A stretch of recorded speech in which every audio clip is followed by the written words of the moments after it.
All right. Hi, everyone. This is Brett and Matt. Welcome to the Brett and Matt talk about how great the book This is and how you should all buy it show. And I'm Brett. And Matt, you want to introduce yourself to the folks? I'm Matt of the Why You Should All Buy the Debunk This book show. Apparently that's what we're called. As you might have guessed, I'm the author of Debunk This. Wow. That's some insightful stuff, Matt. Thanks for sharing. Thank you. No, it's a pleasure to all sit at the table, Brett. I don't know what we would do without you, man. Without you carrying the show, what you're contributing. So it's funny. Like I was saying, we were talking a bit earlier about how even though this book's a few months old, the content of it is probably not going to become irrelevant anytime soon, even if like maybe the specific statistics are going to change. But there was, in this book, you talk a lot about myths, and I've been thinking a bit about just how debunking things or fact-checking things has kind of like a mystique to it. Like, here's what the politicians say, but the fact-checkers say this. And how just that Orwellian label, like if you were to say like the government approved fact-checkers, suddenly it would become suspect for some, right. But if you just say the fact-checkers, if you give it this name, it sounds so credible. So like, why do you kind of think that is? Like, why does fact-checking have that kind of veneer to it in our society? It's interesting you led with that because that is you are observing something true, and it's especially true in politics because, like, as we all know, truth in politics is a lot different than truth anywhere else. Like, there's no fact checkers for mathematics. No one's fact checking if someone says 2 + 2 = 5. We can know objectively that's false. But what about a claim like, I don't know, men earn or women earn 77 cents for a man's dollar? Well, it's literally true. So would a fact checker say that's true? Well, if the person's point is that it's due to discrimination, then it's not true. So it's both true and also untrue. And there was I remember like in some high school class we were watching some documentary about like how people lie in political ads, and they were saying like, almost every ad that lies isn't explicitly lying. Like, they're not telling a flat out lie. They're just taking something that's true and twisting it a little bit. So for instance, like, I don't know, Chris Matthews the other day was saying that he thinks President Sanders would be worse than President Trump because it would be really bad for the Democrats. It would hurt them in the House and the Senate. And people were reporting it as Chris Matthews says it would be bad, it would be worse to have President Sanders than Trump. And it's like, well, it gives the impression he was saying he'd prefer Trump over Sanders, when what he was really saying is, for the Democratic Party, I think it would be worse. So I mean, I see this happen probably 10,000 times a day on Twitter, not literally, but if you're active there too, like, fact false. Matt has not seen 10,000 tweets today. Yeah. Or that reminds me, I remember like the Washington Post has a running tally of Trump's lies in office, and there's like 12,000 of them. And I would say no one can go through them all, but someone did like a sample of 200, and like almost more than 2/3 were just people being anal. Like, Trump would say, like, he had some event with some basketball players where he catered it with McDonald's, which I thought was pretty funny. But Incredible. But he said something like, "Oh, if you stacked up every hamburger here, they'd reach the moon," and that was one of the lies. They wouldn't actually reach the moon. So that's what we're dealing with fact checking. So I obviously do more substantive fact checks, and try to see what is the objective reality in every situation, which very few do. Like, I don't want to beat this to death, but you look at PolitiFact, and I have found a few examples. Well, they'll rate the same quote true or false man who says it. So once, I think Gary Johnson said, we didn't have an income tax in this country until like 1916. They said that was true. And then Ron Paul said, I can't remember how he phrased it, but it was making an identical point, and it was put as half true. Or he said something like, we went most of this country without an income tax. And they were like, and their fact check was like, well, there were other kinds of taxes that did affect income. Well, they talked about, I remember that, because the actual text of the body, if I remember correctly, they interviewed the same expert in both cases. Yeah. And they got a different answer. Yeah, well, but it was basically the same answer. He said, well, there wasn't a federal one, but like there were a bunch of state income taxes. So saying there was no income tax is technically false. So like, but I think, that would, I don't know, maybe Gary Johnson had qualified it as saying there was no like federal income tax, and Ron Paul said there was no income tax. But again, in context though, like if you're listening to a federal candidate talking about we didn't have an income tax, like, I think it's reasonable to extrapolate he means federal income tax. But correct.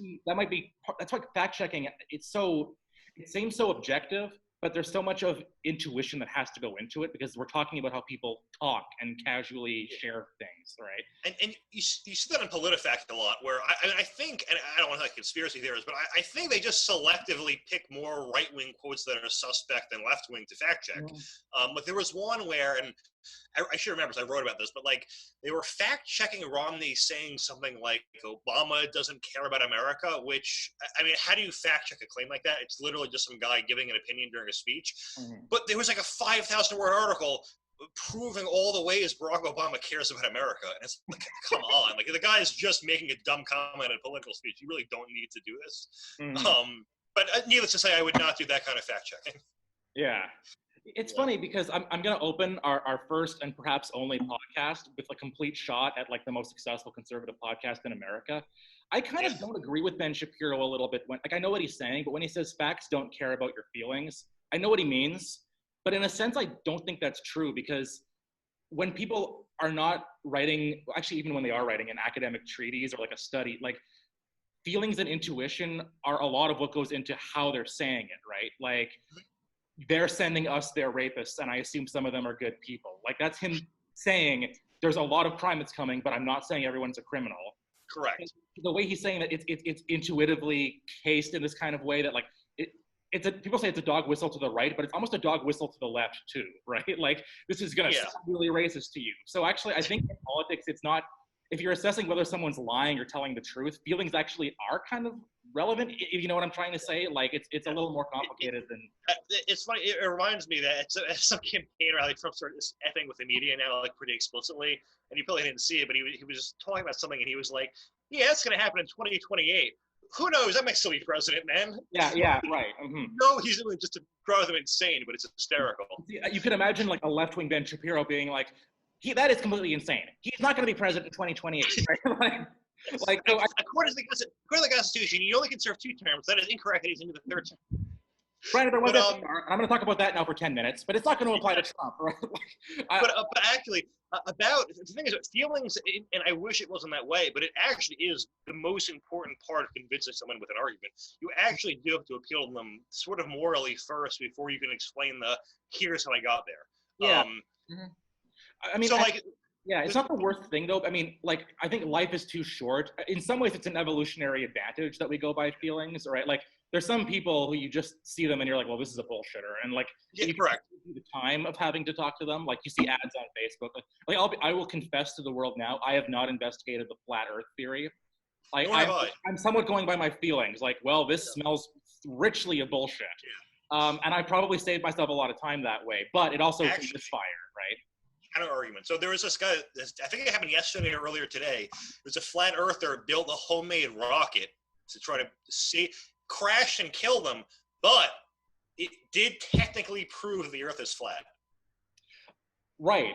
That's true. I don't think he actually announced, like, I'm going to survive this, and that's going to prove the Earth is. That's the thing. I mean, if it wasn't flat, how would he die? Case solved. Exactly. All right. Anyway. That's true. Yeah. This is the kind of quality report you can find in Debunk This. Kind of with Trump especially, like, there's even laws, right? There's even Supreme Court rulings and things about like what in a commercial counts as lying. Like, you know, Pepsi is better than Coke. Like, that's not a lie, right? And especially with Trump, from his background, I think I'm not saying he's not a bullshitter. I'm not saying, I don't pretend he cares more about the truth than he does about his own political agenda. But I also think that's what he has them to, right? Like, to him, it's not lying so much. It's like, this is how you would present something in an ad. This is how you take the thing that's going on and sell it to people. And like, no, to my, you know, political academic brain, and to a lot of people who are fact checkers, it's probably like, no, that's not how you should tell people things. That's not true. But it is how most people think. It's how we think too. It's how everyone has to think sometimes. And I think we need to kind of get rid of this myth that like this bunk, to debunk this idea that debunking, it just happens in this like vacuum where everyone is objective and clear-minded. Like, you need to be looking at, first of all, at how much context do you even need, right? Like, well, this is half true or it's half false. Well, that only makes sense in a bigger context. And ultimately, conservatives and liberals, their context is they're coming at the world differently. Like, they have a different assessment of every fact in some sense. So pretending that there's like a neutral one that everybody can refer to. I mean, that's true on some facts, but it's a really clever way of, people say, reality has a liberal bias because that's how they perceive reality, right? Like that's their liberal bias. Their reality has a liberal bias in a way. Well, it's interesting you mentioned that, because there's Jon Stewart who came up with that quote, but like for a lot of people it's true. Like I was trying to think like of all the media I've been exposed to since I was a kid growing up, and it's like, okay, every musician, all liberals. Every actor in every movie, all liberals. Like and like every form of media in particular, it's all like the left has a stranglehold on the culture. So yeah, when the left controls the culture, of course it's going to seem that way. You're just getting their version of the facts. Yeah. Well, it's like that film critic Pauline Kael from The New Yorker, who was a film critic, which is the thing with liberals. They're often good at the thing that's not liberalism, but who said that she was shocked that Richard Nixon got reelected because she it's a famous quote. Who voted for Nixon, right? Which was the case in Canada. Like I knew lots of people, like arts people, who were like, "How has the Conservative Party been in power for so many terms? I don't know anyone who votes for them." I saw one person say they're like the Nickelback of politics because nobody likes them, but they keep, which is a great quote because they're both the Prime Minister and Nickelback and me are all from Alberta, but. Right. But it does show, and I mean, conservatives totally have bubbles too, and that can be kind of tedious. Like, but I noticed that a lot in like the pro-gun circles, where like they'll conflate any gun control with take all the goddamn guns immediately, and it's obviously not the case. And like, I think in the context of a country with 400 million guns, like, you have to base your regulations with that in mind because you're not going to confiscate them. Like for instance, like. If there was a country that had no guns at all, I would say, okay, there's certain kinds we're never going to allow in the first place because once they're there, we can't get rid of them. Yeah.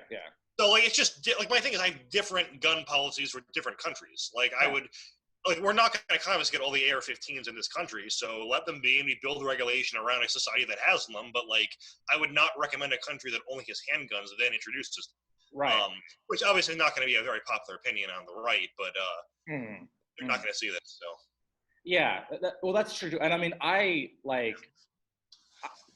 not like a full like free market American style libertarian either, because I just think like Stephen Harper had an interview, our prime minister who got elected a bunch of times. He had an interview with Ben Shapiro where he said, the difference between conservatism and liberalism is, liberalism is kind of a one size fits all solution for the world. Right. Conservatives are conserving something, and since nations have kind of their own traditions, like that should look a little bit different. So like, I don't want Canada to privatize all healthcare. I mean, although I'm in favor of more two-tier stuff, I'm in favor of more privatization. But it's a good idea. But I wouldn't necessarily say, oh, we can do it just fine. America can do it too. Like that's really naive. Like that. Yeah, like I mean, I think like if America was a city the size of like New Jersey, I think socialized medicine would have a greater chance of working. But like I was actually explaining this to a British friend. I'm like, suppose you had 10 million people in a city. It's obviously easier to provide them healthcare than 5 million people separated by a 4-hour drive. Like it's just the amount of medical resources you need per capita actually goes up when you're as what's the opposite of lightly populated as the U.S. in some areas. That makes me think too. I want to get into specific facts here. I really do. But thinking about how, like you take a book like Economics in One Lesson by Hazlitt, right? And he starts off by talking about, before we get to public services, here's what taxes do, and here's the broken window effect and all this sort of thing. And then he says, okay, look, now that we know this, sure, we can have tax, like we need to have firefighters and police and like we can tax, we just need to, but before we get there, we need to know these facts. And then once we know them, then we can tax, and not in a way that's prohibitive. And I mean, some libertarians don't believe that that's a thing. But so I'm kind of that way, like where places like Canada and the Nordic countries are able to do these things, and Hong Kong and places like that, right? Because they have this in the background, this kind of broadly free market thing. But that was the thing I was actually going to ask as well in terms of with fact checking. Like part of the brilliance of Bastiat's broken window parable is like if someone was fact checking the guy who's like, well, as a matter of fact, you're actually helping the glassmaker. Look, the glazier's going to make a killing on this one. Like fact check, true. The glazier made a bunch of money. Like would call it a fact, be like, well, that's half true, because on the other hand, like not necessarily, because it's what's not seen. Like by definition, we will never know what would have happened with that money. So it's not a fact, and therefore can't be checked, right? Like, it would be like with stimulus spending. Yeah, which is again the like, can you see the if you have that economic context, right? But so how much of fact checking do you think? I get the sense that your book is trying to be that kind of fact checking. That's not just like, is this literally true or false? Yes. But if we step back and kind of take a Bastiatin perspective on it, like, does the claim hold up in the light of that? Because there are some arguments in your book too about like, well, they say, people might make this argument, but then it's a bad argument. Like it's not purely fact checking. You also do make some kind of philosophical arguments, which I think is great. I think you need to do that. And I just see a lot of fact checking people not acknowledging that, just treating it like it's something you can just do with a microscope. So I appreciate that.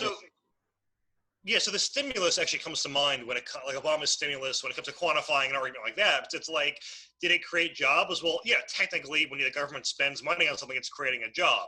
And I don't think I actually have this particular rebuttal in this book. It's in a different one where I talk about, like, I just go over studies where I show that, for every, let's say, $1 in growth the stimulus can create today, well, we have to tax people to pay for it later in the future, and it's going to cost us more than it benefited us now. So over the course of many years, it's not going to be a net benefit.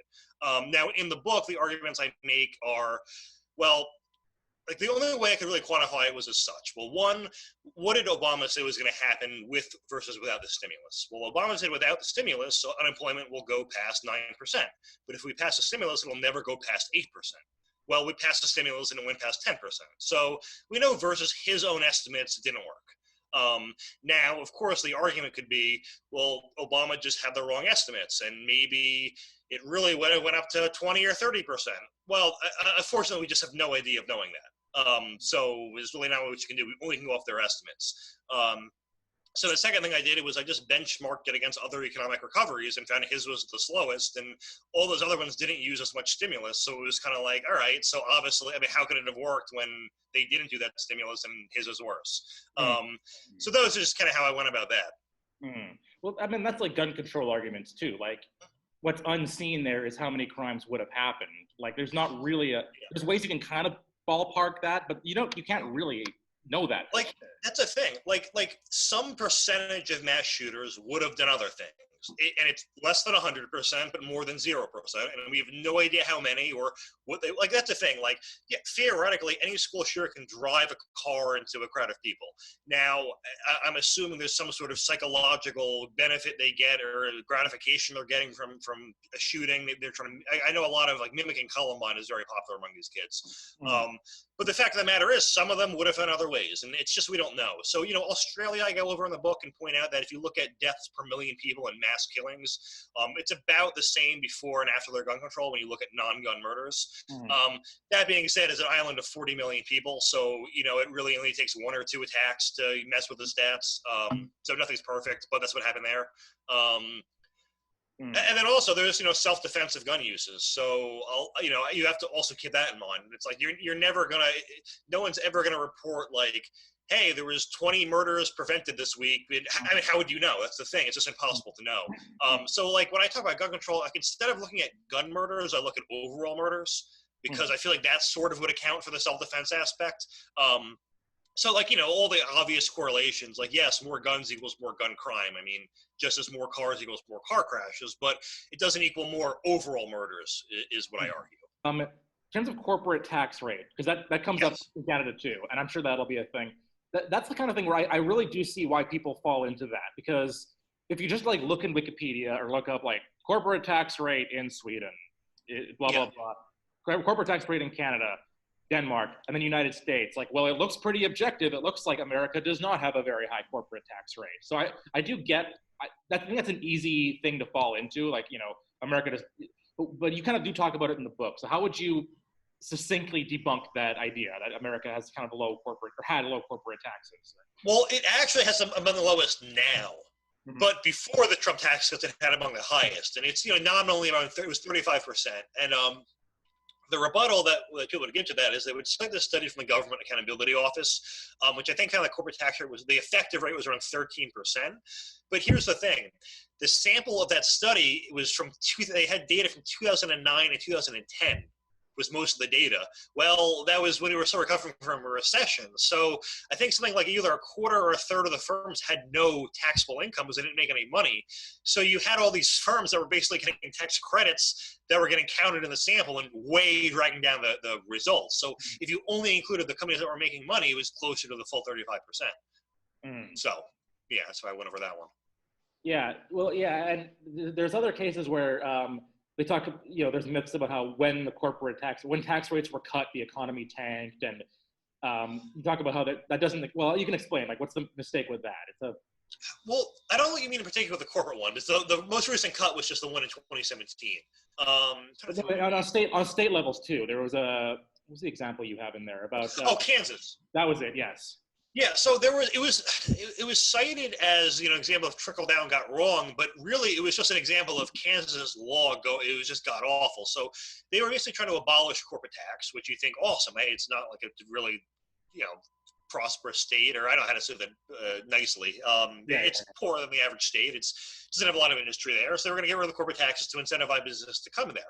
Now they also, and I'm going to explain. If this isn't too wonky, they also exempted LLCs, which are counted as corporations. Well, LLCs aren't actually corporations. I have an LLC, and it's just an extension of myself. So if I were to write, or actually, I'll give you a different example. They're very popular in real estate. So, like, I would create, if I were to own, X, Y, and Z property, I would create an LLC that owns that property. So if I have a tenant, anything goes wrong, well, the corporation is actually an extension of myself, and he only can sue the corporation. So it's basically just me. It's a different version of myself legally that insures me against legal risk. And they're very popular for self-employed people just to have a certain source of income. And when you have it, you can write off certain expenses that you otherwise couldn't. So I have one for myself. Now, because they exempted LLCs, well, a lot of people that were traditionally employed then just switched to becoming contractors with LLCs so they could write down the taxable income to zero. So it's just a massive loophole in that tax scheme, and that's why it didn't work. But that's the main reason why is it had a huge. It was a poorly designed tax cut. Yeah. Do you think is there like out of a one size fits all tax cut for corporate taxes, or does that have to always be kind of accommodated? Well, so here's the thing. I actually don't like these kind of policies at the state level because I think it creates a race to the bottom in that. Okay, suppose corporate tax rates nationally are 30%, and I want to attract business to my state, so I cut it to 10%. Well, for me, it's a net benefit. I'll make it up on volume. Well, what if every state cuts it to 10%? Well, then no one has any incentive to move, and revenues are down 66%. So I worry you get a raise, and that's like why I think AOC was sort of almost right with the whole tax credit for Amazon in New York, where it's like, well, we're subsidizing expansion they were going to do anyway. And like, there's always going to be another city who's going to give it to them. And it's like, well, if no city gave it to them, they would have to do it on their own and pay the taxes. So it would be better if no one offered them anything. But of course, every city, from their perspective, it's a net benefit. But nationally, it's a net deficit. So yeah, it's just, I think, poor economic thinking. That is interesting. Yeah. So you're in favor of that all being done kind of federally and centralized. Well, that's a thing. No, because I'm conservative and want the states to have rights and everything. I just think in the grand scheme of things, it's not good policy. I mean, obviously I want all taxes to be as low as possible. I just think lowering them for the express purpose of attracting business, you're not creating any net wealth. You're creating net wealth for your state, but not for the country, sort of. Right. Okay. Interesting. Yeah. Well, and Kansas they were still running probably a lot of programs that they assumed they would have money for, accommodating for these loopholes. So, yeah. So have you had any, not necessarily just from this book, but have you had any response from like PolitiFact or any of the newspapers? Have any of them interacted with you at all or fact checked? No, actually. Okay, well, people, all 7 of you who are watching this and all 3 of you who are listening, you start emailing PolitiFact and pestering them. But I want you to all harass them and be like, Matt Palumbo refuted you, and you need to fact check him. And I want to see an infinite loop happening. Debunk This 2 Electric Boogaloo will come out and be all the rebuttals to the rebuttals. And I want to see this happening. Yeah. So, I was looking kind of through your book again this morning, and seeing examples like how AOC is saying that like federal jobs should be offered to the unemployed. Like, yeah. Well, my problem with that. Oh, sorry, you cut out for a second. oh, right, yeah, go ahead, yeah. I'm technically interviewing you, so you can interview. All right. Well, so the problem with federal jobs guarantee is like, all federal jobs are essentially permanent. Like, if you look at the rate of quitting and firing in federal jobs, it's like less than half of the private sector. It might even be less than that. I think I actually have the stat in that chapter. Yeah.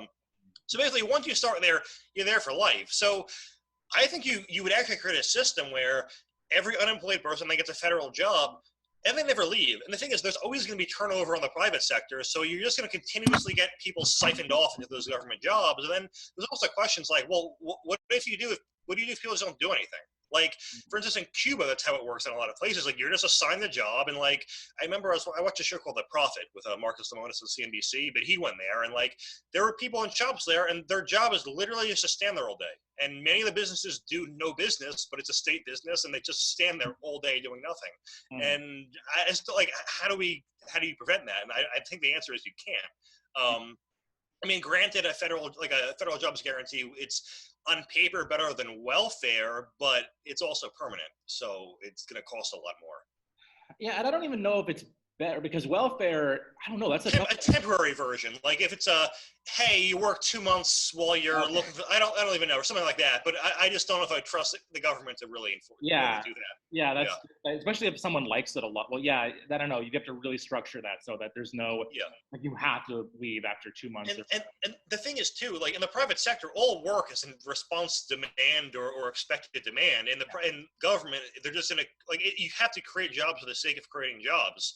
And we see that in every bureaucracy, that it's often the case, the less a government agency does, the more administrators and their subordinates get hired, and it just complicates everything endlessly.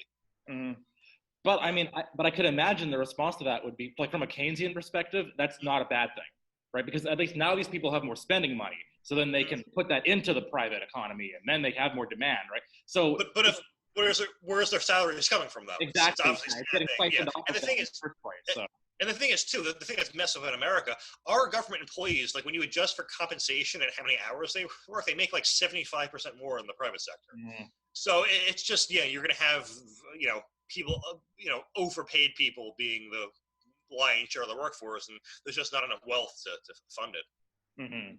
Yeah, it's and I mean, it's funny, you mentioned that it used to be that, like, you'd have job security, but at least you weren't paid that much. And you can see, like, a civic idealism there, right? Like, if you believe in the federal government, the state government, like, well, you're not making that much money, but you're serving the community, and that's what's valued, right? But it's funny that there's that kind of civic, that premise of, like, civic idealism, but but we're also going to make a lot of money. It reminds me of how, as a teacher, and I sympathize with teachers. Like, in Canada, in Alberta, they get paid more than they do in the States, and I understand you always want to buy more things, you always want to do more for your kids. But, like, I remember someone posted once in one of my Facebook groups that I belong to for teachers. Someone posted a meme that was like, I may not drive a Mercedes, I may not have a big house, but today Billy, the kid in the back who never speaks, finally said something, and that makes my job worthwhile. And all the comments were like, yeah, that's nice, but I want more money too. Like, it's funny that it gets trussed up in idealism and all this, and I think it's funny is that in a free market, that's more authentic, right? Like, where people do actually, if you really believe in something, you're really willing to slog at it, even if there's not initially a lot of return. Like, people think of it as being, it's the selfish, profit motive-y thing, but, like, for businesses to really get started, they need to and to survive, they kind of need to be passion projects at some point, in a way that, like, these kind of more socialized programs that often dress themselves up in this kind of language aren't, right? They're a little more mercantile and a little more like, well, at least I'll have a steady income this way. Like, it's not honest work, but it's a steady paycheck. It's funny. That's, again, how feelings and facts get intermingled there, But I think you don't even have to look at the statistics. I mean, as soon as I heard this idea, well, we'll give people jobs, like, I immediately started thinking that, well, how are you going to, like, is anyone ever going to get fired? Like, by what criteria are they getting probably fired? Not. Especially if there's this altruistic goal to it, which is we want people to not be unemployed, which is a noble goal. But if that's the goal, then you're not working by the criteria of a job. Like, the criteria of a job is different than the criteria of somebody's survival, which is hard for people to understand, So, so there would be no reason to fire somebody. Like, you'd be going against the mandate of even hiring them in the first place. And that would end up just like consuming itself. It'd be self-cannibalizing. You'd run out of money to pay them with. Like, that's the thing. Like in the private sector, if you're out of money, you're out of money. In the government, if you're out of money, it just means your budget gets increased. yeah. So yeah, it's funny. Yeah, I was thinking too. You were talking about in your book about incomes in California, like how high incomes in California are, right? And you sort of mentioned like, well, yeah, but that's not looking at the cost of living of California. correct. It makes me think of the adage that be careful of half truths because you might get the wrong half. Like, how much of this do you think is a problem with fact checking and that people not having access to information in the internet age? And how much of it is like not having critical thinking and not knowing how to think about these things? like I'll give you an example. Let me just give you an example. Well, the latter, but go ahead. Yeah. People freaked out about Cambridge Analytica and about all this, the corporations are collecting all of this data about people, right? And people freak out because, I'll have a thought and then Facebook, gives me an ad about that thing. And that's so creepy and terrifying. It reminds me a little bit, I'm a big fan of, before it was cool, I was a fan of Sherlock Holmes, right? And there's one of the stories where he actually does that to Watson. Watson's been quietly sitting for like an hour, and then Holmes breaks it and says, "You're thinking about this," and it freaks him out. And he explains how he deduced, like, "Well, I saw you looking at this photograph, and then I noticed you were feeling your wound, and like I inferred what you must have been thinking." So it's at least 100 years old, this kind of technique. But people are freaked out because, well, if corporations know this much about you, they can target ads at you, and that can manipulate you into. And I have gotten targeted ads that clearly wanted me to, think something politically. Yeah. But I can always see through them. Like, I'm always like, well, this is a dumb argument. this is a trashy ad. Like, I'm not. I know this was built to appeal to me, but I'm not suckered by it. And I mean, I think that's because I have some basic, and I'm not even super smart, but I have some basic ability to analyze and kind of think critically. So to me, the problem with the solution to this is not, well, we better regulate the corporations and make people's personal data a human right. It's, we need to better educate people so they're not going to get tricked by sleazy ads or. Well, yeah, and I see it a lot online, like especially like I'll see it on Twitter, like people that follow me or like they'll just post like memes and respond to things I post, or I'm like do you actually believe this is true? Like I don't understand. Like they'll post a photo with like Obama bowing to the Ayatollah of Iran, and I'm like, guys, like, do you not, like, it doesn't even look 5% real. Like, I don't understand. And it is unfortunate. Like, most people will believe an internet meme that was put together in Microsoft Paint. Like, if you ever look at like anti-vaccine circles and the information that goes around there, like, so it happened on Twitter recently, like or it was on TikTok or something, some woman, some nurse lady or doctor lady, like, put together like a 10-second video explaining why vaccines aren't harmful and are safe. And then like, I saw the memes in response to it, and it was like, Dr. So-and-so was paid by whatever corporation to help promote this vaccine. I'm like, and thousands of people were liking and sharing it. I'm like, why would you believe this? I just don't understand why you'd believe it. I have no answer. I guess because anytime you see something that confirms your bias, I guess you think, why not? You trust people who think the way you do. I don't know what explains it, though. Yeah. So, I mean, do you think the answer to that is better education? And I mean, like, I teach like younger grades too, which is like kind of unusual for like a guy who's sort of as like dorky and academic as me to be teaching like early elementary. But I actually think that's when it has to kind of start. Like, conservatives talk a lot about university. But like, let's be real, like, how many hours in a semester do you spend with like a prof, right? Like, even if you took a class with Jordan Peterson, and I know he talks forever, but even he, by the way, born in my city, fellow Edmontonian. Nice. But even him, I mean, and maybe he would make a big impression on you, but like, that's not going to outweigh the rest of the University of Toronto. So I don't know. I really think that we need to look more at like kind of the whole school system and kind of bringing back that. But I don't know, what are your kind of thoughts on this? So I actually don't think, I saw a study on this, I actually don't think professors are the reason why kids become more liberal in college. I think it's actually the other kids that are around that tend to cause it. And the kids that are more liberal in general are go to college in the first place, and that's how it's going to have an effect on their peers. I can't remember the study that backed that up, but that's why I think that's happening. What was the other part of the question? I'm sorry. Oh, just like how, well, I guess like not everybody can be Matt Palumbo. Not What can everybody we is a do? better detective as he is. Well, How do we filter? Should we train people to think better or be more critical? Or because like what's his name? Hazlitt also wrote a book about what was it, Introduction to Thinking, or like he had kind of a logic textbook as well that he wrote besides his economics textbook, which I think was really valuable because his economics work is kind of working on that. It's saying here's how you think critically about, even before you look at any of the facts, here's how to think critically about it. And then he had a book about just thinking in general and thinking rationally. Well, one way to go about it, and I've actually thought about this, like how do I convince people that like can't tell satire from reality, like that it's real or that's not real, or people going conspiracies, like how do I convince them? And I don't know if I can convince them those people that are like diehard, but like if people who are just know nothing of a topic and this is the first thing they read, like I would just come with like a criteria short list, like, well, first of all, do you see this reported anywhere else? And if it's only on, I Love Freedom 1776 and, CoolDude69.com, it's probably not true. B, the headline says a lot. If it's extremely sensationalist, I mean, the more sensationalist, the least likely it is to be true. 3, the writing style. If it's straight news, it's probably more likely to be true. If it's some guy inserting his own opinion every 3 lines with a lot of exclamation points and odd punctuation, it's probably not true. Even the look of the site itself, it just looks like it was put together for like $30. I mean, it's probably not reliable. And just all these factors, I think, just kind of, go together. Like I can just know looking at it. Like, I mean, I don't. Do you know I run BonginoReport.com, the aggregator? Yeah, so like, I mean, people send me stuff, and like, I can just know from the URL and what the site looks like, okay, this article's gonna be crap, and I read it and go, okay, typo, you called someone a snowflake, all right, here's a right-wing cliche, typo, cliche, okay, we're done. Like, and it's just easy to go through and just know, okay, this isn't any good. I feel like there's kind of a horseshoe of like, conservative stuff is either really like high quality, I don't want to name, or just garbage.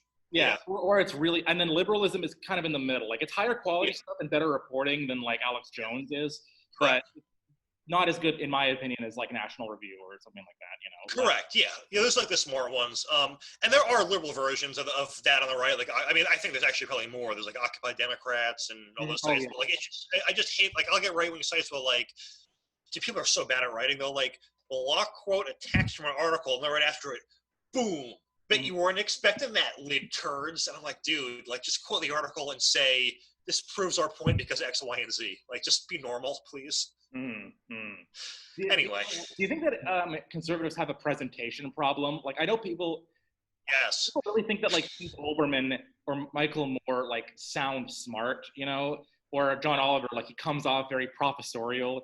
Like, do we have we used to have like William F. Buckley. I guess now we have Ben Shapiro. But like, it's not about like the affectation. I mean, is it just sort of? What do you think the problem is with conservatives that they can't seem to get their act together in that same way with?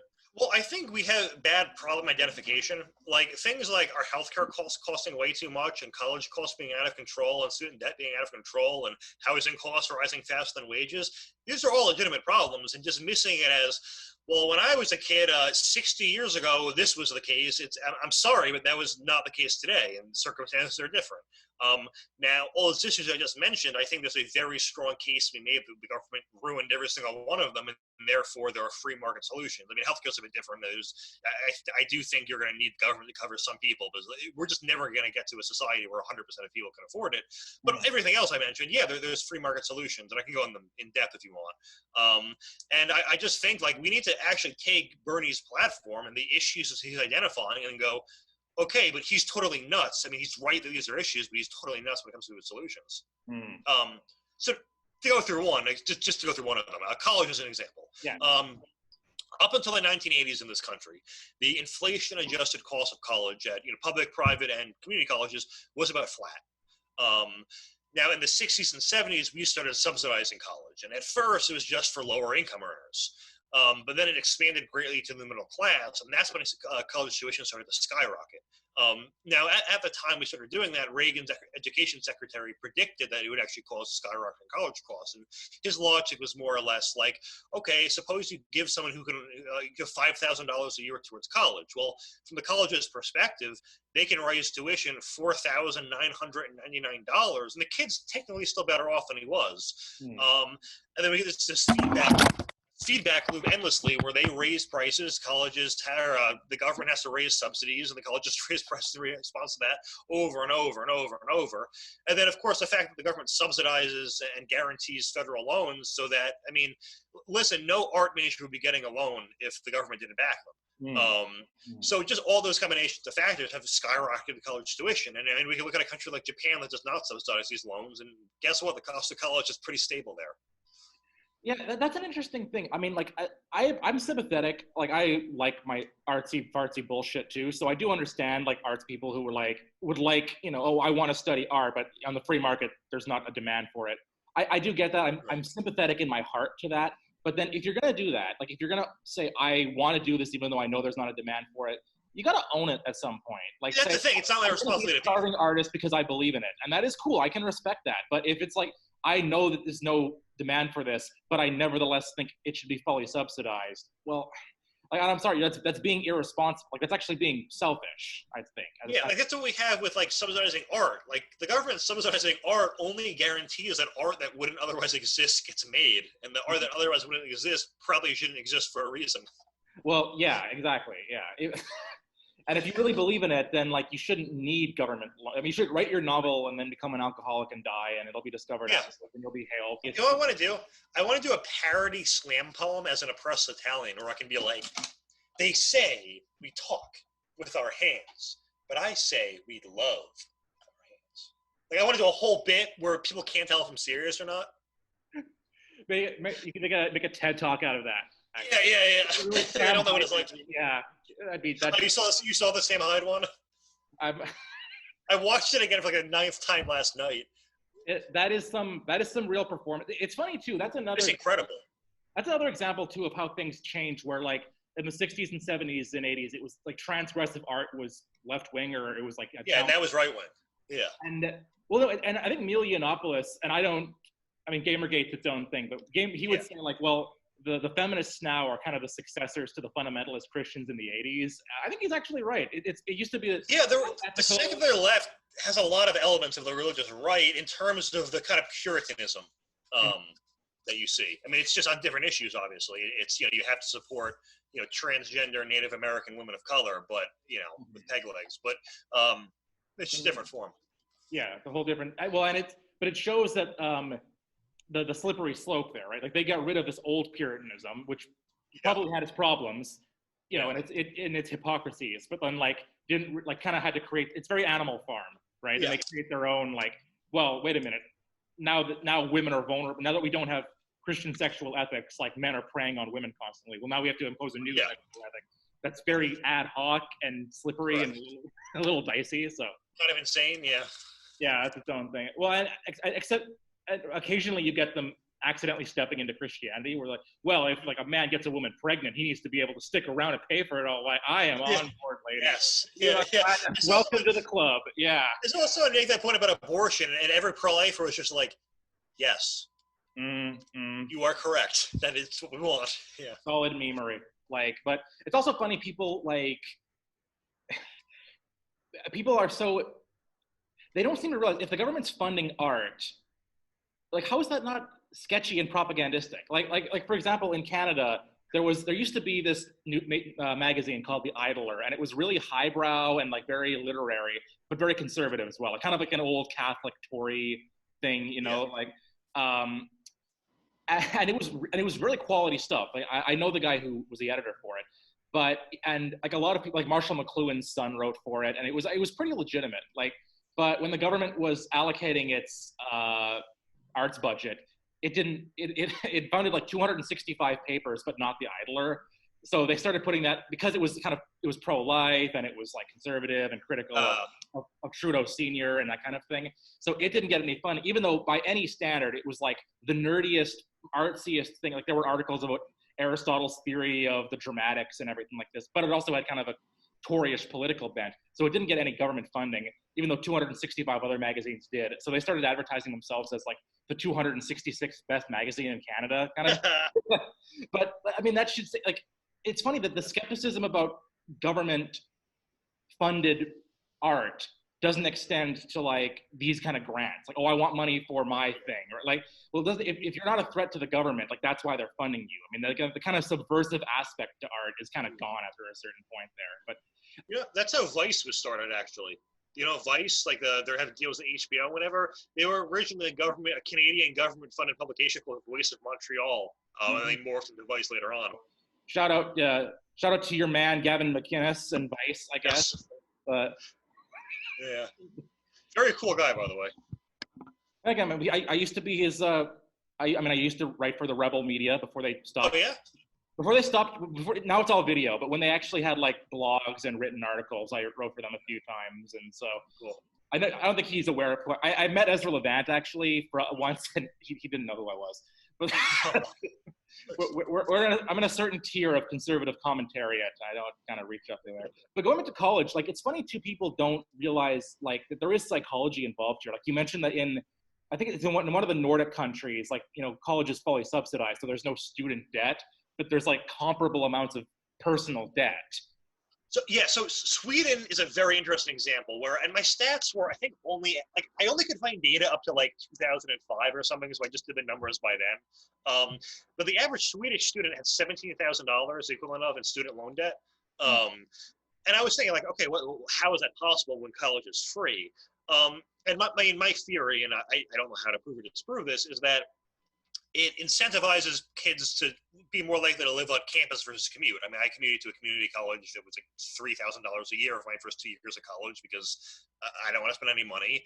When I went into a 4-year school, I paid $600 a month to live off campus as opposed to like, twice that to live on for 8 months. I think that, people aren't making those kind of economic decisions when the largest chunk of the expense is free. And then the comparison I did was, well, what is student loan debt in Sweden relative to the average income of a college graduate like? And it was comparable to America. I think it was actually higher at that time. Now, obviously, our costs are increasing so much every year that it may have changed now. But at that point in time, it was the case. And another interesting point, and I did have data on this up until today, in countries where college is free, the ROI on a college degree is much less.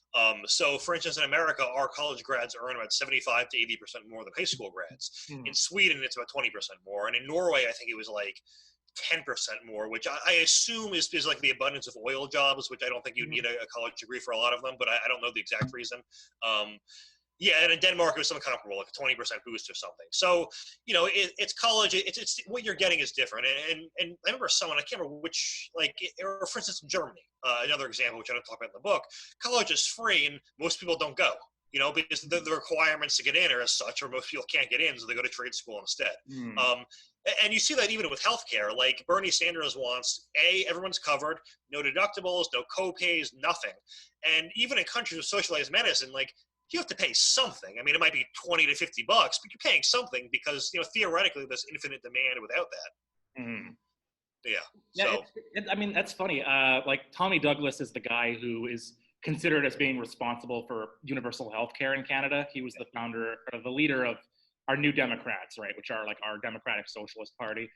And so he was actually voted the greatest Canadian back in 2004. Like he was. People forget that he was a Baptist pastor. Like that's kind of where he was that kind of old-fashioned Christian socialist, right? So he did introduce universal health care, and he was all about, we can use money to help the poor and all this. But he actually was also in favor of, he wanted every individual in Canada to contribute money. Like he still thought they should pay something for it, like kind of per capita tax, because he said he thought it was psychologically helpful. Like he said, like he would take the kind of socialist line of, well, we can pay for it. We can't think we can't pay for it. There is money for it.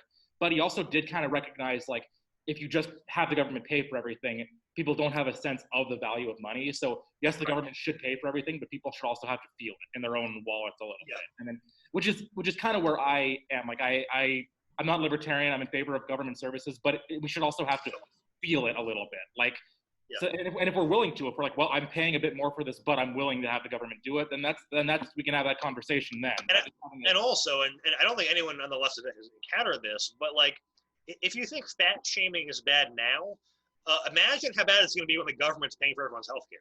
Like, we all have a vested stake in each other's health. So, like, the government is going to, I mean, I know I actually had an idea in high school because I know a pack of cigarettes in your country is like $13, where I was like, I should find smokers in Canada and like just export cigarettes to them, because the delta between the cigarette prices, I can just take the halfway in between and they double my money every time. But my point being, like, we would have to have a greater stake in people's health. We'd have to tax fatty foods more and alcohol and tobacco, and I don't think it'd be the worst thing, but no one's ever even brought that up.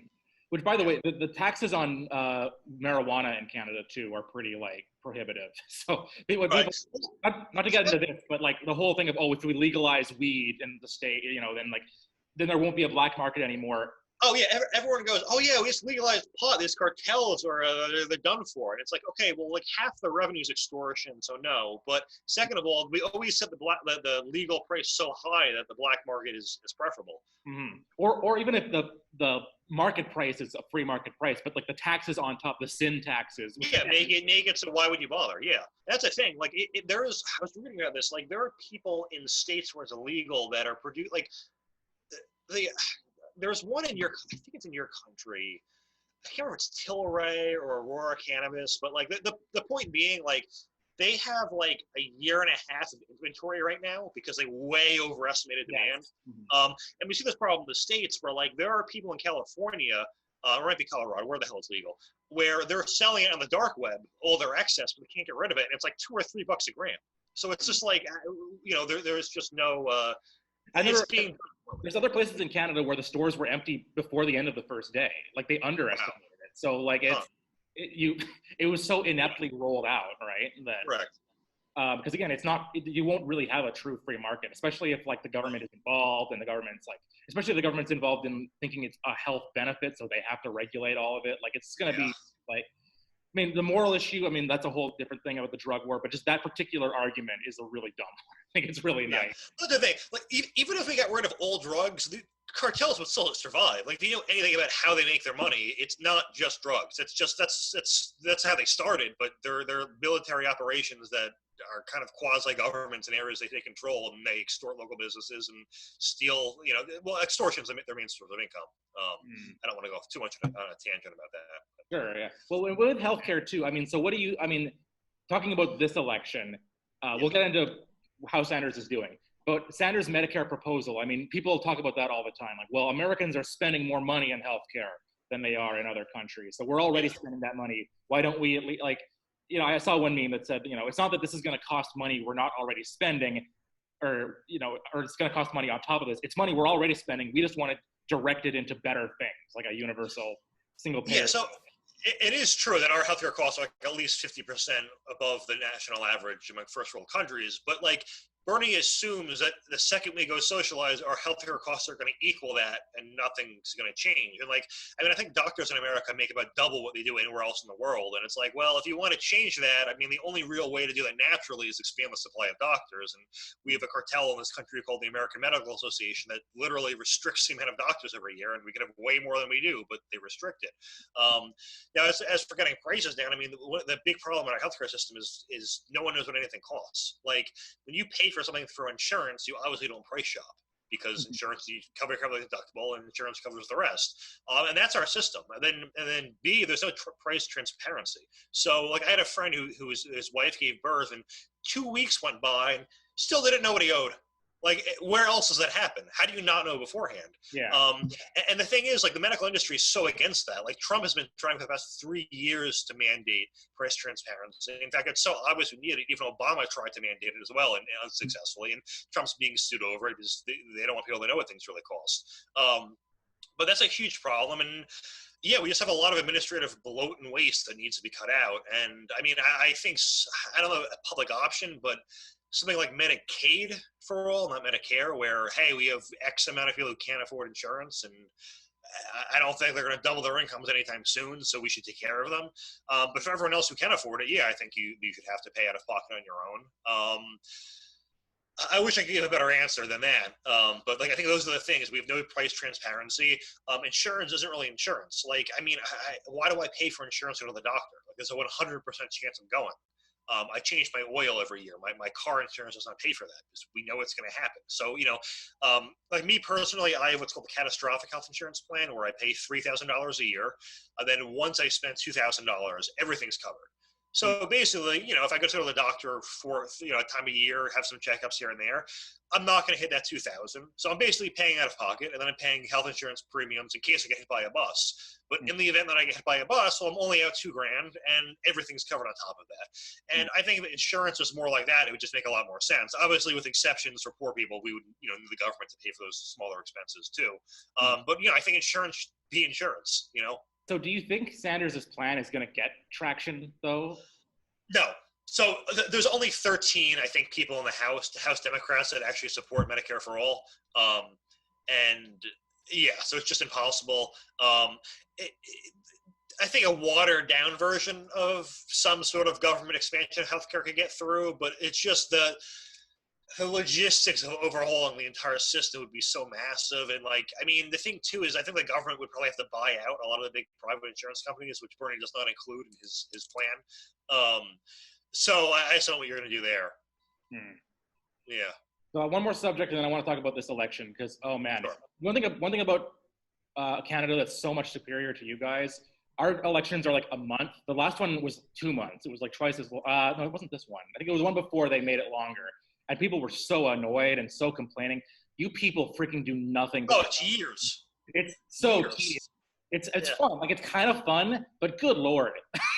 that is the advantage of a parliamentary system. You don't have a fixed election date, so everyone's always kind of on the ball, but you're not constantly seeing this crap dragged out for, I mean, I know for politicos it's great for people like you, but which it is.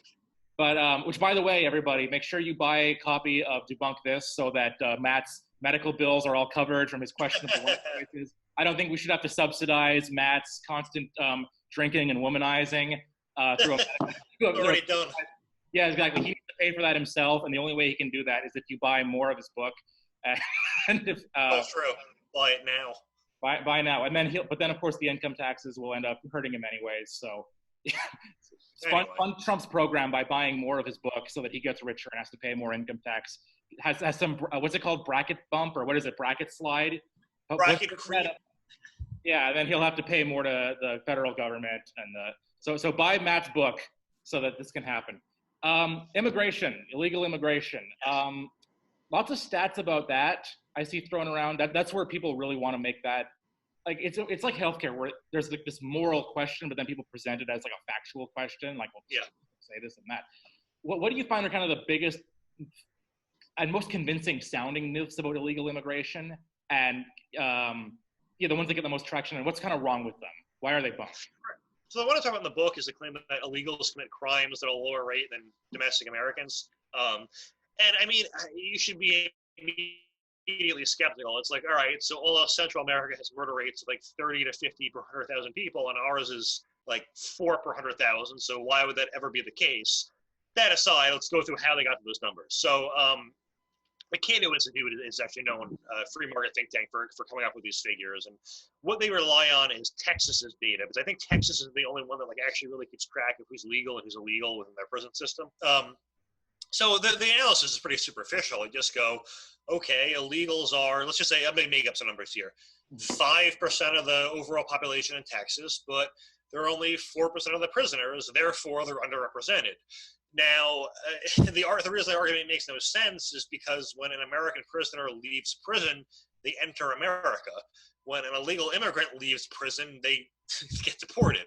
So we have all the illegal prisoners leaving and most of them never coming back to reoffend. So it's just, you're comparing two samples that make no sense. If we deported all of our prisoners, our crime would be a lot lower as well, but it's not what we do. So, and that one just doesn't make any sense. I'm trying to think of others. I mean, the argument they do jobs we don't do, I mean, the obvious rebuttal would just be, okay, we had agriculture before illegal immigration. Or yes, it is true that Americans won't do these sort of jobs at X dollars an hour, but without illegal immigration, the wages would be so much higher that they would. I mean, listen, every single country is able to feed themselves without illegal immigration, besides us, apparently. You know, it just, the arguments just don't make any sense. Or another thing I realized, like, liberals always talk about illegal immigrants like the help. It's like, well, who's going to clean your toilet then? Yes. It's like, I don't know, the same person who's been cleaning it for the last 25 years. Are you kidding me?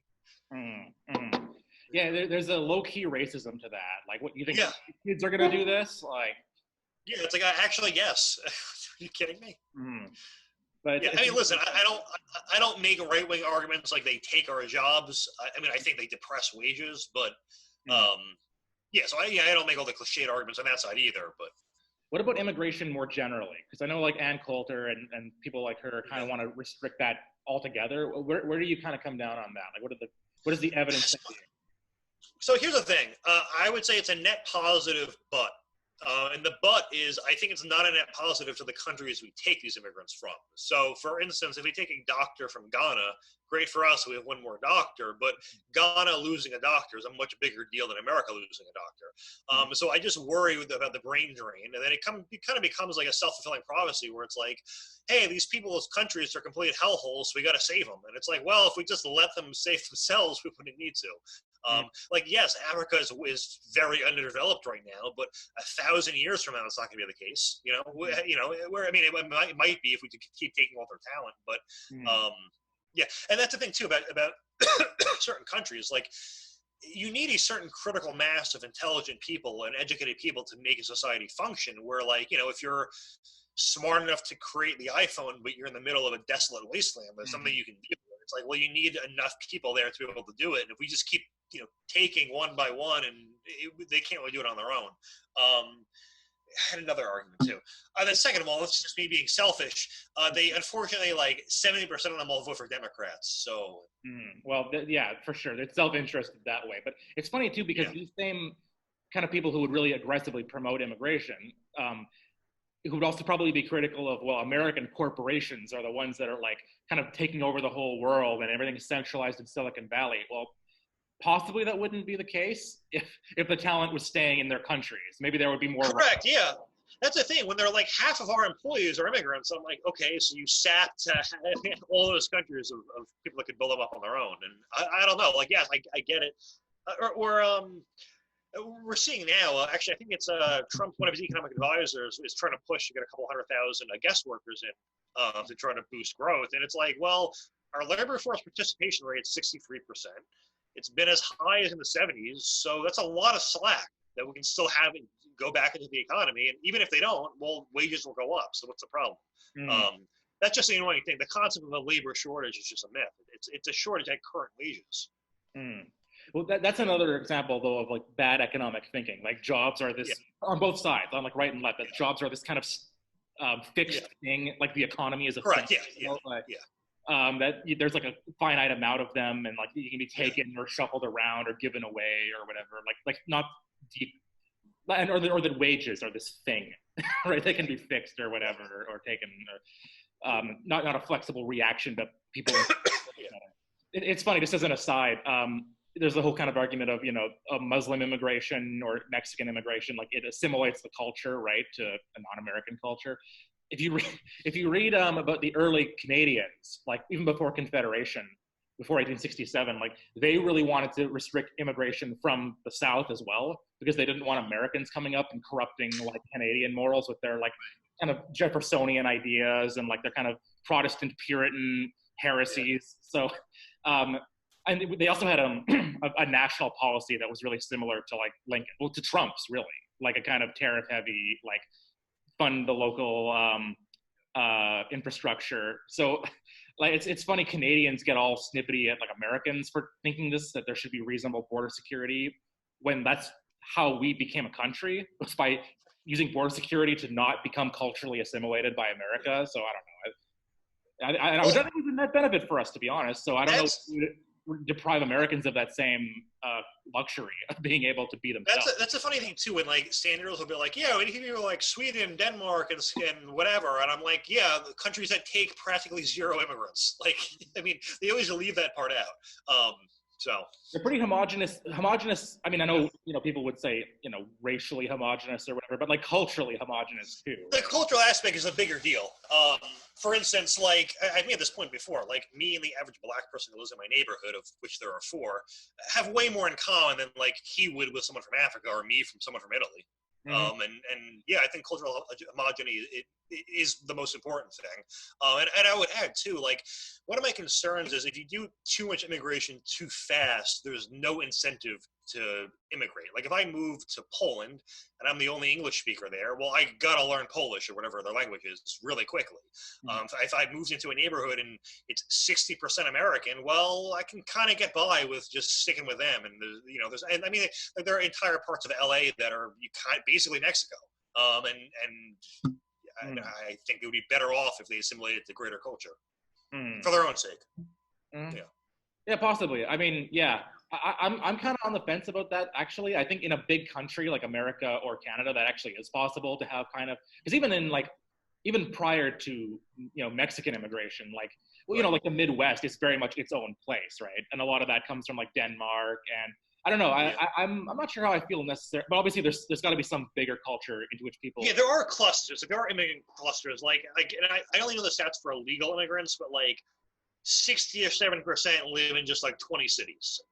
So I'm assuming maybe there's similar clusters among legal immigrants. I only say that because like in the cities you notice it more. Like, oh hey, there's a lot of immigrants here versus in a rural area. Yeah. I mean, that also might be just a thing about how countries are different. Like, I mean. Yeah. Every Canadian in school learns about how America is the melting pot and Canada is like a salad bowl. And we have more or less, I mean, Canada was founded on like French and English who have nothing in common, saying, let's compromise so we can make a country. And we've more or less made it work in a way that America wasn't. Going to kill a lot of people to accomplish that. Well, yeah, for a variety of reasons. And even like Denmark, have you seen this documentary that Arthur Brooks made on Netflix? No, actually, I've never heard that down. I don't know what it's called. Just check it out. I don't know if it's called The Conservative Heart. I don't think it has the same name as any of his books, but it's really good. I watched it with my wife. We want to check it out again. But he actually goes back to Denmark, which is where it's that's awesome. Yeah. To kind of check it because he hears it idolized so much, like he wants to see for himself what it's like. And yeah, there is a lot, and he admits that there's a lot to be said for it. But one of the differences is they have this whole kind of culture where you don't want to assert yourself too much. Like that's kind of considered gaudy or rude. And, like it's called, oh gosh, what's it called? There's actually a name for it. It's the law of something. I know what you mean, but yeah. And you actually do see it in America, like in the kind of Fargo-ish Midwest, like that kind of stereotype. A lot of that comes from Denmark, right? The kind of like, I didn't know that. Like, yeah. So, and that probably works in Denmark because of its history and its geography and its just overall culture and all that. But Americans shouldn't really be like that. Like just like they shouldn't be like Canadians and that's like a good thing. I don't want everyone to be homogenized into like liberalism or whatever, right? Like it's a good thing that. Okay, so let's get into election. What are your predictions? Well, I think Trump's going to win. I think the betting market is having it like 60% or something right now. And there's a poll done today that I think 65% of voters expect him to win. Now, I wouldn't have said that like his first year or two, but just the field that's against him. It's like, dude, you're running against the guy from The Apprentice, and this is the best you got. Are you kidding me? So, I mean, you go through the list. Like Warren, I mean, he would just crush him. I mean, he would mock her mercilessly, and that would be the end of her. Biden might have the best shot, but he just. So here's with Trump's advantage. He calls it truthful hyperbole, but like his gaffes / exaggerations are just part of his persona where none really get any attention anymore. It's just like a headline, hey, you said this thing, it's crazy, and everyone goes, it's just Trump. Yeah. With Biden, people pay attention for a week. So his gaffes like actually stick to him. And that's the thing with the Democrats, all their mistakes stick to them. So Trump has that advantage. I mean, Buttigieg is probably like the most articulate of the group, but his record as a mayor is awful. I mean, violent crime doubled under his leadership. And it's not like the kind of doubling where you look at the chart and it does this, and it's like, okay, he took office here and it did that, so whatever. I mean, it's just undeniable. To those of you who are only listening to this podcast right now, Matt just did a straight line and then it went right up. And then it spiked up like it's sort of like if somebody's dying in the hospital. It's like the opposite of that, where it flatlines and then it spikes. try to picture in your head. He became mayor, then it went up. And then, I mean, Sanders, I just think it'll be a repetition of Corbyn versus Boris Johnson, which is fitting because Boris Johnson looks like a knockoff Donald Trump.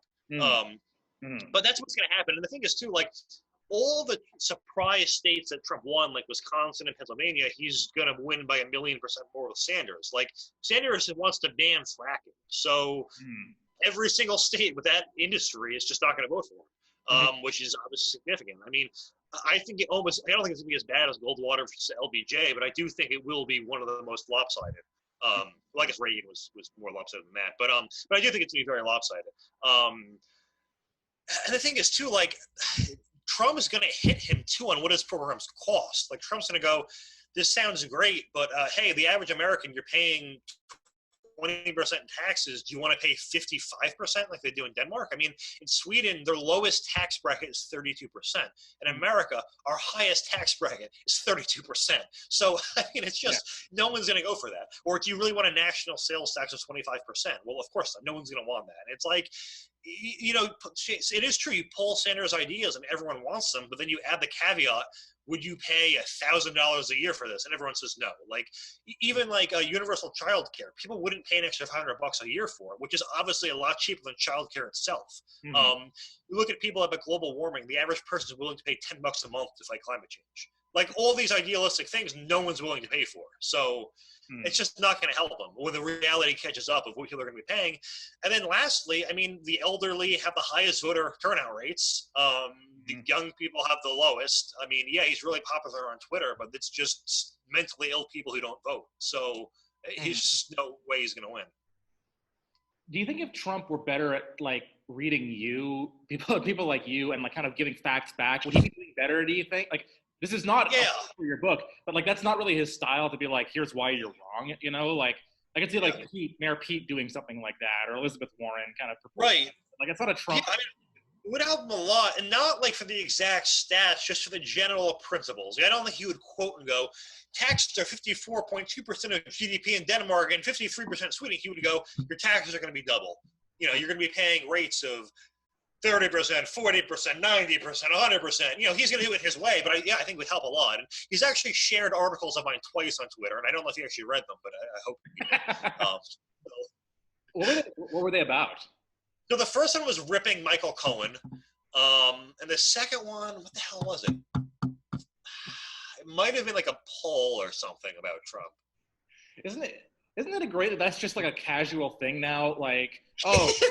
Shares my shit. It's funny how that's not even like that cool. Like, yeah, I'm just like, it's not even a big deal anymore. It's like, yeah, he shared a thing. It's cool, I guess. Can you imagine if, like, Reagan had quoted you in a speech? Yeah. Whatever, like, but now it's just like, oh, before he mocked a Korean Oscar winner, he shared my article. That is more or less what happened. And then he complained about the McRib not coming back fast enough, and then he and then he ripped Brad Pitt a new one for some reason. That was good. How cognizant do you think he is? Like, how much of this is strategy for him, and how much of it is just like his animal spirits? Well, I mean, I started watching The Apprentice and like old interviews of him, and this is just Trump. This is his brand, and I don't know. I think it's just. He used to be more like eloquent, though. Like back in like the 90s and 80s, when you see him, he's a little more of that like suave New York, like he's got more of that.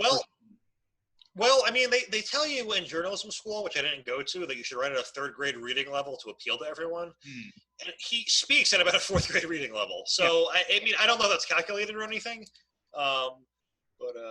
Yeah, so. Okay. Yeah, it could be. Yeah, it's just, you don't think it's 4D chess necessarily, but. I don't think it's intentional 4D chess. I think everything just, for some reason, seems to work out. I don't know how. The stars are aligning. Yeah. Fact check. Yeah. The stars remained. Gemini remained in ascent. Fixed. Taurus was had a weird aura that day. So Matt Palumbo. I was going to ask you one other thing. So have you thought about doing kind of a Debunk This edition for right-wing myths? Like for example, so you're not on board kind of with the trade war. Have you thought about debunking like the evidence that Trump or someone like it might adduce to say, well, no, Trump did this thing, and then the economy improved as a result of that? Or do you think it's possible to do something like that? So I gave it a thought, but the problem is you have to know your audience. Like, I have a friend who posted a link showing that since Trump's tariffs, U.S. steel stock has gone down 90%, and all the comments are like, what, so you don't believe in Trump anymore? You know how much of an idiot you look like? And it's like, I really can't explain to you that for every job we save through a tariff, we have to spend $500,000 in higher prices to save the job. Therefore, it's not worth it because the money would go somewhere else. Like, I'm sorry, it's just like, I can't explain economics 101 to people that, are 40 years out of school. Like, and I don't mean that as an insult. I just mean like, it's a fact about our brains. Like, it's like a mountain where if you drive a sled down and over, I mean, that's the only path it can go through. And like, I'm not going to change someone's thinking after 50 years of believing a certain thing. I mean, a decent percentage of my views are, I mean, not traditionally conservative, I guess, but not left-wing. I just have some views where I'm just like, hey, I don't really agree with the consensus on this, even though they're not explicitly right or left. Like, for instance, Utah recently tried to passed a law to decriminalize polygamy, and a bunch of people are like, "See, this is what happens with gay marriage." And I'm like, "Well, all the people that passed it were religious Republicans who are against gay marriage. So, like, what are you talking about?" That slope started a long time before SCOTUS. Yeah, before gay marriage. Yeah, like, by the way, like, Utah was strictly monogamous, and for all of its history. Here's the thing, like, by the way, like, read about homosexuality in 2000 BC. Like, it's just to act like anything today is in any way new is just ridiculous. Yeah. How did you first get into politics, by the way? Like, how did you first decide? So I was getting my dad a Christmas present, and I saw a Thomas Sowell book, and I read the back cover, and I was like, oh, that sounds like my dad would like. So I bought it. And then I ended up reading it and not giving it to him for Christmas. So that is the profit motive at work. That was the genesis right there. For anybody, we buy for ourselves, we keep it, damn it. We profit from our own labor. Yeah. No mooching parent is gonna, that is. I got him like a history book or something else in lieu of the Thomas Sowell book. But yeah. Have you talked to Thomas Sowell at all? Have you met him or? No, I mean, he's 88 years old, and like I don't know how to convince the guy to read my books before he.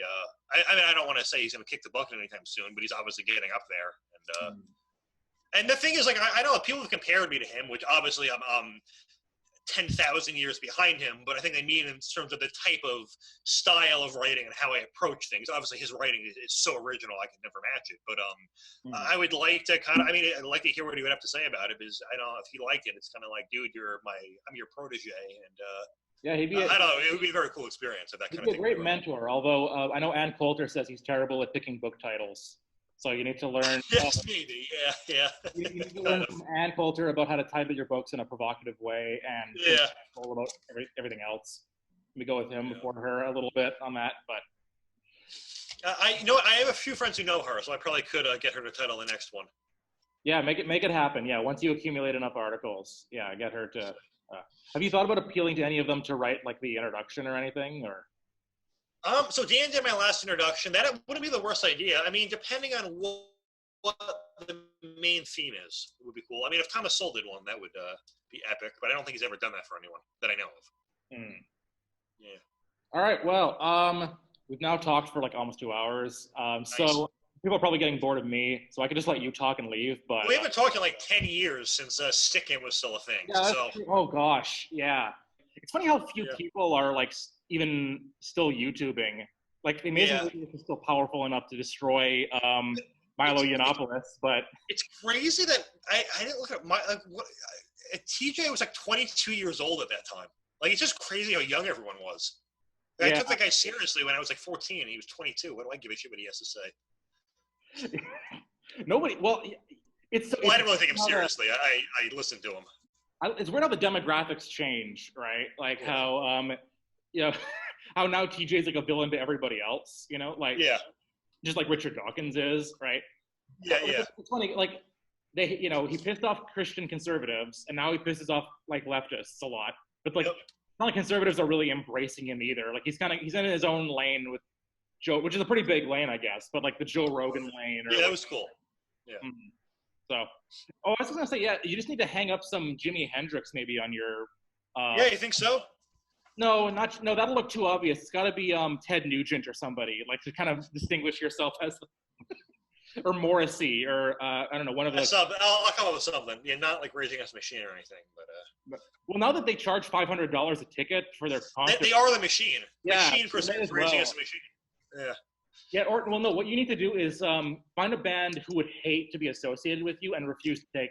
Because you know how sometimes that'll happen. Like some conservative politician will use like a rock song, and then the person. It happens all the time. Yeah. I disown this person. Blah blah blah. They just keep doing it. I don't care. You may not want to be associated with me. Like Trump should like play "Killing in the Name" at every concert. Rally. Yeah. How funny would that be? Or like bomb? That'd be awesome. Oh man, or like he should have the Dixie Chicks actually. You should play that. Oh man. Him, Bette Midler, like who? The whole. Oh man, yeah. Who? Green Day. Maybe you can get Green Day. It's Tom Morello riffs, all of it. How many Green Day fans from 2003 do you think voted for Trump? I bet there's an overlap. I bet you there's a Venn diagram overlap there. Yeah. Of punks, the Gavin McInnes punks. Alrighty, so we'll wrap this up for today, I guess. We'll see if anyone cares, and if they do, maybe we can do another one of these closer to the post-election. I'm probably not going to be in a cool party with Pharma Bro like you are. I hope man. He's gone. I hope you never party with him again. I hope I never see you and him in the same room. Probably never will. I mean, I saw him at an election night party, and then through a party that I went to, and he was there for some reason. So. Oh yeah. What's it? Milo? I never met Milo, but he's just some nerdy guy who probably I don't know. It's just a geeky guy who has no sympathy for AIDS patients, I guess. What was your take on that? Was he unjustly maligned, or where do you come down? So here's the thing: it didn't actually affect any individual people. What he did, it was all insurance companies that had to pay the jacked up rates. Yeah. Now his argument is, hey, it's a $100 million drug in a $500 billion market, so it's not really affecting drug prices or insurance overall. Mm-hmm. Of course, it's the fallacy of composition in that every drug company does it. So yeah, en masse, it is affecting it. Yeah. So yeah, it's obviously. I mean, if he was literally the one person doing it, then yeah, all right, who cares? But everyone does it, and if everyone mimics that behavior, it would be catastrophic. So yeah, it was bad. Yeah. Hey Matt, it's been super dope talking to you again. It's been real. I'll see you in 10 more years. Yeah. I'll see you in Barron Trump's first term. Don Jr.'s first, then Melania, then Barron. I don't know. He's just going to rewrite the Constitution where he's going to jump over all of them. Like, you're too controversial. Barron, everyone loves Barron. I'm just putting him right back. So, no, let's talk again, even if we don't record this. Yeah, sounds good, man. Yeah. I'm sorry it took so long for me to be available. I just kept either getting drunk or being busy. So again, remember, buy Debunk This. You are subsidizing the healthy lifestyle. This is how art is created, people, is through Matt Palumbo. I was joking at the drunk part then. Yeah. I go to the gym. There we go. Oh, yeah. So pay for the gym. We don't want to subsidize gyms through government services. I'm sure that's going to be next. So buy the book, and I'm looking forward to, I don't know, what's it going to be called? Lieutenant Palumbo Investigates, or what would you call your... you start your own website. Masterpiece Theater. I don't know. Yeah, there's got to be some quality pun here. I'll let you come up with it. Okay, I'll think about it. Maybe it can he's plugging he's fixing the sink, the machinery of politics. He's Matthew Palumber or something like that. I don't know. He's dealing with all the shit. He's unplugging all the shit of politics. Yeah. Matt Palumber. Oh, I got this. There we go. Unplugging the liberal bullshit. Yes, cleaning the literal bullshit out of the clogs of the internet. Yeah. All right, you take care, man. Have a good evening. Bye, everyone who watched this. Take care.